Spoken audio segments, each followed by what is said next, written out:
is a tweet by Koizi. Koizi is a very well-known online-only Mortal Kombat player. Very, very solid. Extremely good at the game. Cannot deny their skill. But they showed a tweet of, I believe this was CEO the past weekend. It says, paying for the flight plus 150 registration fee to make top 8 to get this is insane. All right?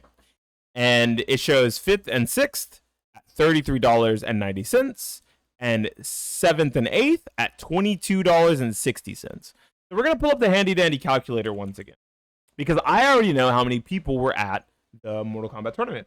It was 114 entrants. So if we take 114 and we multiply that by 10, you get $1,140. And then we multiply that because 7th and 8th get, I believe, 0.20%. Oh, I'm sorry. 0.2%. Whoa. CE. Let's go back. So it was 114 people times $10, and then they get 2% of the pot. So 20. I might have had some numbers wrong here. Bruto Voorhees was sponsored by Taco Bell. No, Bruto Voorhees had that name forever. He's an old school Mortal Kombat player, actually. I think he's been playing since like MKX. So $22.60. So I don't know what happened there. I think it should be 80 cents, but we'll just say that maybe my math was wrong somewhere, right? And then let's go back. We need that 1140 number again, and 5th and 6th place get 3% of the pot. Would you look at that? $34, and wow, they got scammed, absolutely robbed. $42.20. The numbers line up, and I say it here. I say from a tournament with 114 players, these numbers from a monetary perspective line up. Having sponsorship money and WB money would help, but these numbers aren't big enough to see that anytime soon. So Quasi's big issue is that he believes, or they believe, that these payouts are ass. These are really bad for the amount of money you put in and the distance you travel to play the fighting game.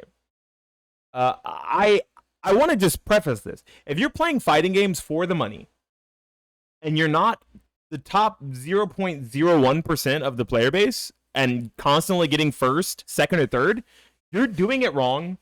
Go play Valorant, League of Legends, Magic the Gathering, Hearthstone, not Yu-Gi-Oh! Go play something else. If you are that talented and you want your skill to be rewarded, don't play fighting games. Fighting games are inherently grassroots, and because of that, we don't have big sponsorship money. And if we did, it would be muddied up by the fact that we are no longer esports. Our broadcasting would have to change. Our attire would have to change. Our structure would have to change as a community. Even our open tournament bracket system might change, right? If you look at the biggest esports in the world, League of Legends, Dota, previously Call of Duty, things like that, they don't have open bracket tournaments. They have invitationals, or they have franchise teams. If you look at the Overwatch League, which I don't believe exists anymore, but look at Overwatch League, they have franchise teams like fucking basketball and football playing at a competitive level. We don't have that in fighting games. So the beauty of Mr. Sir Cocoa Butter potentially making top 8 with no sponsor isn't doable in other games.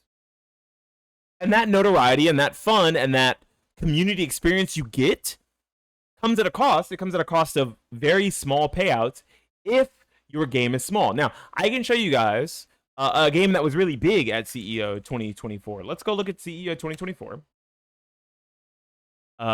And go look at one of the bigger games instead of looking at a really small game, and then see what the monetary value is like over there. Let's go with Tekken 8.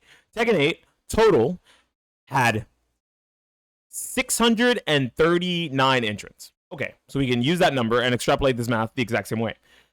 So 639 entrants times 10. There's the prize. Now, I want to let you guys know something. If you get first place in a major where there's a top 8 split, generally you get 50% of the pot. So we can take this number, and they got $3,000 for getting first place. Okay, and well, for first place, take out your registration, take out your entry fee if you only played one game, take out your potential hotel room for the weekend. Say it's, I don't know, $200, $100. Let's say you split it with some friends. It's like $70 each, right? and the cost of a travel if you traveled in, right? Let's say a plane ticket round trip was like $180. Wow, you still made money, but it's because you won and you won at a very big game. So the thing here is you want to either win at a very big game or you want to not think about playing and going to these events for the money. The way I view them, as someone who's only ever been good enough at a game that's really small, Soul Calibur, to potentially make top 8 at a major, I view these very large scale tournaments more as like a fan meetup, hangout place, a convention. You go to an anime convention or like a Comic-Con not to make money, but for the experience and for the community of being around people who enjoy the same things as you. So I think that's a great way to look at open tournament brackets for fighting games. When you go, you're playing in the tournament, but you're also there to hang out with friends, get good food with the homies, hang out after hours and get drunk and play Mario Kart in the hotel room. Check out the artist booth, check out the vendors, check out, the new leverless arcade stick controllers on the market. That's what you're there for. If you're there to win and you expect that winning to be rewarded at a high level, make sure you're playing a very big game, because these smaller games just don't get the money. And it's of no fault of anyone, right? You could say this is WB's fault. They need to put more money in the game. But why would they put more money in the game, not seeing a return on investment, because the number of people who showed up to play the game was only 114? And the watch numbers for Mortal Kombat probably wasn't enough to sustain that either. You could say that it's a never-ending cycle, and that if you put more money into the game, you'll get more players. But I think we've been down that road in the FGC before, and we've been down that road in esports before, and all it does is create a scene that eventually pops. There was an esports bubble, and it eventually popped because sponsors stopped putting money in because they weren't seeing a return on investment. What are fighting game players going to offer? What are fighting game events going to offer a major sponsor for that extra money to go into the pot? I want to be honest here. If I was a TO and I got big sponsor money, say I expected to spend $100,000 the whole weekend, that's literally what happened to Apex. I know. That's why I said it. It's like I've been looking at this esports and fighting game stuff and card game stuff for a really fucking long time. We've been through this argument over and over and over, and no one fucking listens. Fighting game players want more money, but don't want all of the bullshit and baggage that comes along with it. Motherfucker, play a better game. Play a game more people like, or get the fuck over it. Stop pouting and go to these tournaments not for the money value, but for the value that you get from just being there. Hanging out with friends, meeting the community, having good sets and leveling up, playing offline. All of those things they also have intrinsic value. If you don't think that is worth the $150 of intrinsic value plus the hotel and flight, maybe don't go. Maybe. Just maybe. Right? I see things like this, and I think to myself, if I was a TO, I thought I had my glasses on, but they broke. I think to myself, if I was a TO and I expected to spend $100,000 on a venue, on internet, on electricity for a weekend, and I expected to make a return on investment of like $2,000, and paying my TOs, paying my stream runners, paying my bracket runners and volunteers. If I got $50,000, I don't even think that's too much. Say I got $30,000, I'm making sure that money trickles down to the people who make the event what it is, and that is not the players. It's the commentators, it's the TOs, it's the bracket runners, it's the stream runners, it's the volunteers. Those are the people that make the event as seamless and as great as it is. That's where that money would go if it was up to me. If fucking Maruchan or if Nissan did a sponsorship, or Doritos or Chipotle, that money is going to the people who are making my tournament run smoothly. Because I'm going to be quite honest, we've been over this where, oh yes, people showing up to your event makes your event money because enough people watch the event because of said top players. This game's too small for them. And most games are too small. This isn't, you're not Faker. Shut the fuck up, you're not Faker. You're Mina RD, no offense. You're Punk.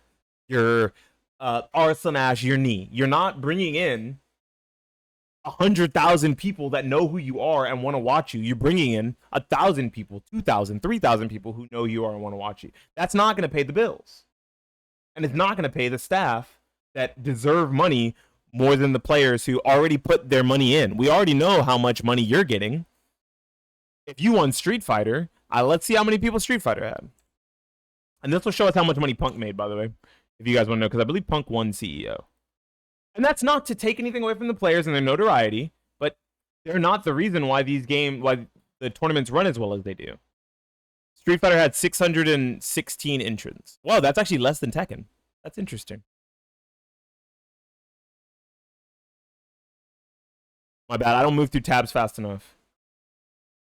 All they need is a Dom vouch? Yeah, if Dom was there, there'd be so many, so many more viewers would watch. Punk made $3,000.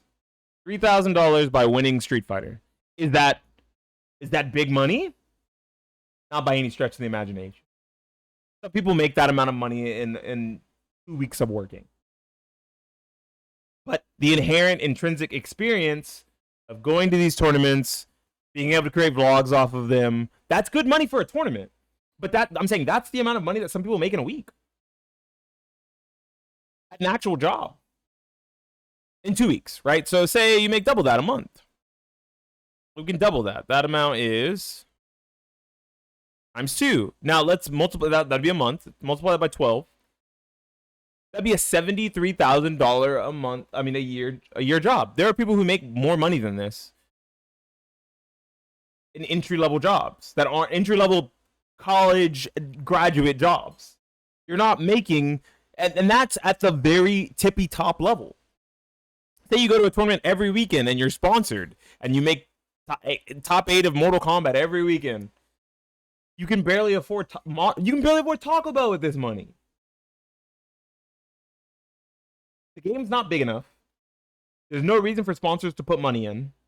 And WB's not putting money in because they're not seeing a return on investment. Final Combat wasn't as hype as they expected it to be, and right now the pro comp scene is over. I would say the same thing about any other small game or even big games.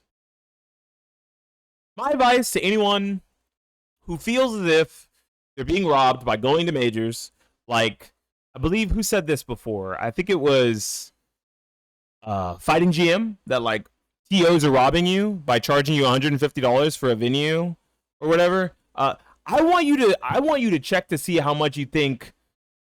I want you to try to get the connections to rent a ballroom or an event center for 3 days. Make sure it has a top quality internet that can run like 10 streams at once. A hotel. I want you to see how much that shit costs and then tell me if you think they're scamming you. Do I think Jabali is living comfortably? Absolutely. Do I think he's robbing niggas blind, making tons of money? Probably not.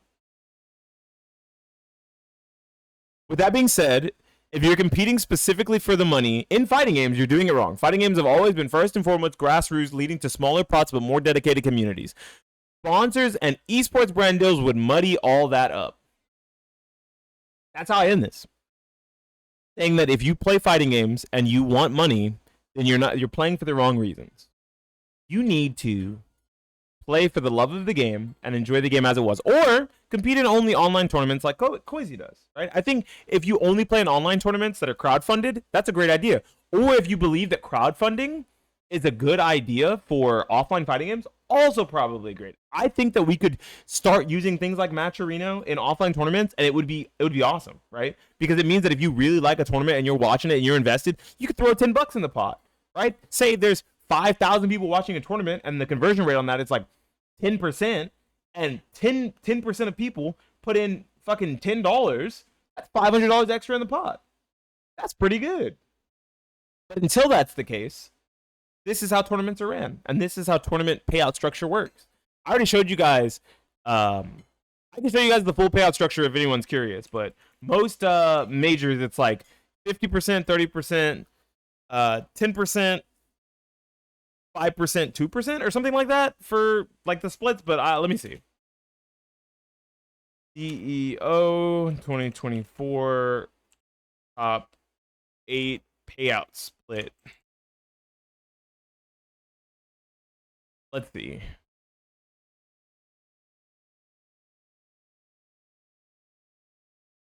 CEO 2024 tournament. Yeah, CEO is not good because, you know, it's also the name of a unfortunate. Here we go. It's also, you know, CEO is Chief Executive Officer, so that makes things really hard. General tournament rules. Is there like a pricing? It's at the very bottom. Here we go. Pricing. Yeah, so if it has more than 64. Here it is. Oh, I was close. It's 50, 20, 13, 7, My abyss 3, shall and 2. take you. And these are split. So this is 6%, this is 4%. And then this makes up another 20% between 4th and 3rd.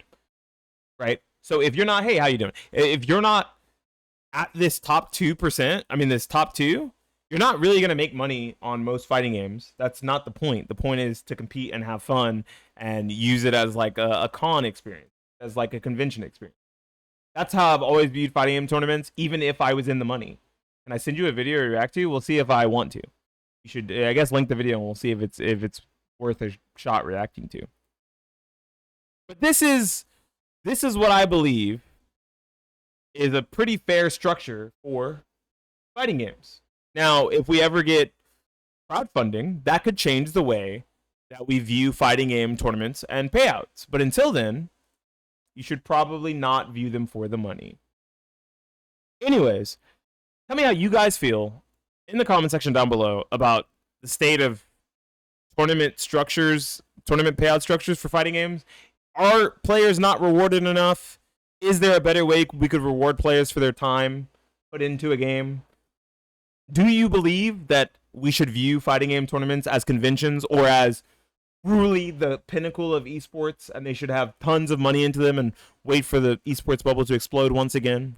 Leave that all down below in the comment section. Like the video, subscribe to the channel. This has been Beanie Thuggish, once again talking about FGC tournament prizings and people finding it insane. Signing out and saying